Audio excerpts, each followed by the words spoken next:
చెన్నైకి సమీపంగా ఏపీలోని శ్రీ సిటీ వద్ద కొత్త ఎయిర్పోర్ట్ ఏర్పాటు చేయాలన్న ప్రతిపాదనకు మంత్రి నారా లోకేష్ నో చెప్పారు.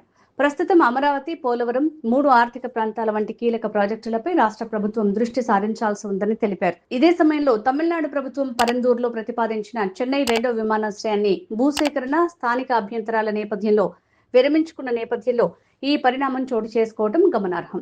తమిళనాడులో పరందూర్ ఎయిర్పోర్ట్ నిర్మాణం విషయంలో స్థానిక ప్రజలు, రైతుల నుంచి తీవ్ర వ్యతిరేకత వ్యక్తమైన నేపథ్యంలో విజయ్ నేతృత్వంలోని టీవీకే ప్రభుత్వం సంచలన నిర్ణయం తీసుకుంది.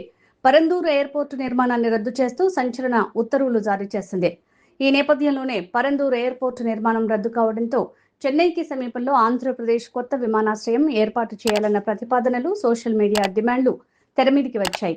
ఈ నేపథ్యంలోనే తాజాగా మంత్రి నారా లోకేష్ స్పష్టత ఇచ్చారు. శ్రీ సిటీ వద్ద కొత్త ఎయిర్పోర్టు నిర్మించి చెన్నై ప్రయాణికులకు సేవలు అందించాలన్న సూచనను ఆయన తిరస్కరించారు. ప్రస్తుతం రాష్ట్రంలో చేపట్టాల్సిన కీలక అభివృద్ధి ప్రాజెక్టులు చాలా ఉన్నందున ఈ ప్రతిపాదన తమ ప్రభుత్వ ప్రాధాన్యాల్లో లేదని వెల్లడించారు. తాజాగా ఈ సోషల్ మీడియా పోస్టుకు సంబంధించి మంత్రి నారా లోకేష్ శ్రీ సిటీ ఎయిర్పోర్ట్ పై ఈ వ్యాఖ్యలు చేశారు.